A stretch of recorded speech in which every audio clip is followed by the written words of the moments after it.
Assalamu alaikum everybody and welcome to this week's episode. So we're all approaching exams, we've all got assignments, it's kind of a stressful time of the year, but inshallah I'll be trying to explain to you from an Islamic perspective how you can manage your time better.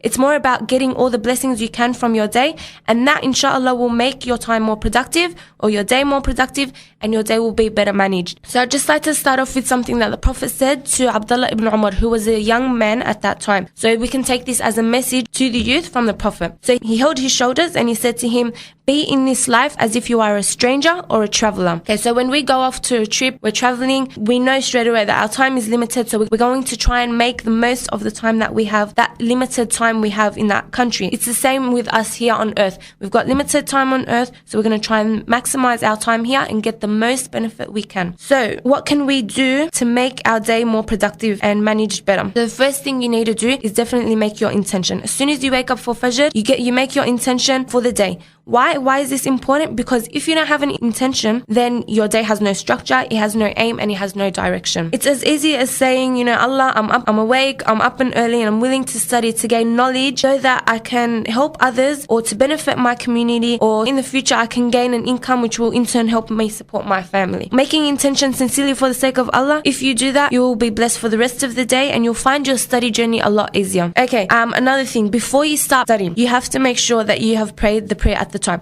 So for example, you're studying at 2 o'clock in the afternoon, ask yourself, have I prayed Dhuhr yet? This is important because when you make wudu and pray, your focus really increases and God blesses the work that you do. So try it, you're not going to lose anything. It's also worth it if you're sitting there at your desk and you can't focus and nothing's going in. It's also worth it to think about changing your position. So we know that this could be from the shaitan because obviously he wants to deter you from studying, being successful, etc, etc. So what you can do is, like, if you're sitting down at your desk, get up, stand up, I don't know, do a star jump, and inshallah the shaitan will leave you, because when you change your position, the shaitan moves. So if you have both these things, you've prayed the prayer of that time, and you've moved position and you still can't focus, then try doing 2 rak'ah, pray 2 voluntary rak'ahs, and make dua that Allah will bless whatever the task at hand is. It's an assignment, if it's studying for an exam, whatever it is. Speaking of dua, we seriously underestimate the power of dua. So my next point of advice to you is make as much dua as you can. You're not going to lose anything either by making dua. With dua, everything becomes easier after that, because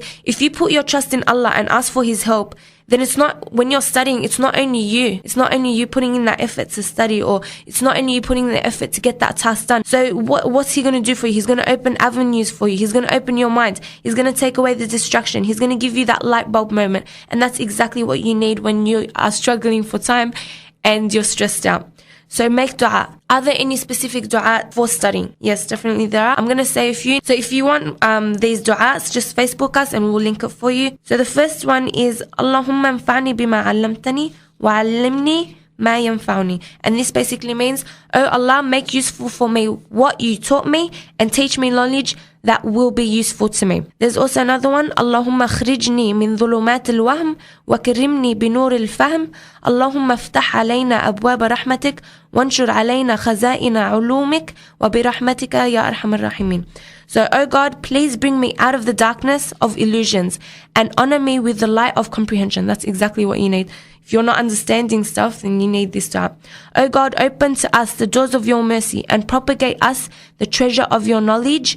By your mercy, O the most merciful. As we know, one of the names of Allah is the expert. So whether you're studying neuro or whether you're studying journalism, education, Allah is the expert in every single field. You can go and ask your lecturer or your tutor, but if you ask Allah for His help, He's got the most knowledge. He's got unlimited knowledge. So if you ask Him, that will be the most beneficial for you. And if you're having a lot of difficulties and you're finding something really, really hard, nothing is working out for you, this is a dua specifically for difficulties. So Allahumma la sahla illa ma ja'altahu sahla wa anta taj'alul hazana idha ma shi'ta sahla. So, oh Allah, nothing is easy except what you have made easy. If you wish, you can make the difficult easy. So those are the du'as that will help with study and concentration. And my final advice to you is make the most of the early hours. So in Surah Al-Fajr, the first ayah, what is it? Wal Fajr. What does Al-Fajr mean? The morning. So Allah here is taking an oath by the early morning. He's taking an oath. He's swearing by the morning. If Allah is swearing by something, he's taking an oath by something, then you know it's important. And there is a lot of blessing in it as well. The Prophet also said in one of his hadith, "Oh Allah, bless my ummah in their work, in their mornings." And as we know, the Prophet's dua was accepted.